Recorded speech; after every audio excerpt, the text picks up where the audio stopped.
আমি তোমাকে একটি বউ দেখতে পারি কি? তখন বিবি যখন সেই মাথার কাপড় খুলে তুললো, তখন সেই আবু সালেমা চমকে গেল। একটা সুন্দর সুশ্রী মেয়ে এই ঘরের মধ্যে বসে আছে। যখন সে আবু সালেমা দাঁড়িয়ে বলছে, হ্যাঁ আমার মেয়ে তো। বলছে কেন? তুমি তো বলে সুন্দর দেখতে। বাবা আমার মেয়েকে কানা বলেছিলাম, কেন বলে শুনতেন? আমার মেয়ে কোনোদিন কোনো পুরুষের মুখ দেখেনি, কোনো বেগানা পুরুষের মুখ দেখেনি।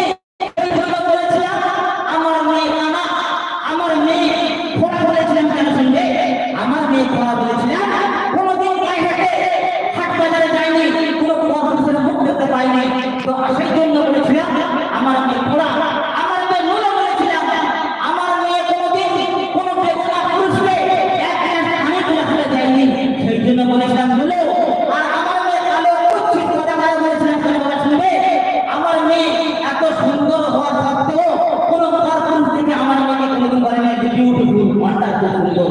কারণ আমার মেয়ে এমন ভাবে চলাফেরা করতো কোনো পুরুষ দেখেনি। তো কি বলতে শুনবেন? Hello hello. আল্লাহর ভয়ে ভীতু হয়ে রাজি হয়ে যায়, কানা করানো কামিয়ে বিয়ে করে নেয়। আল্লাহর ভয়ে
যখন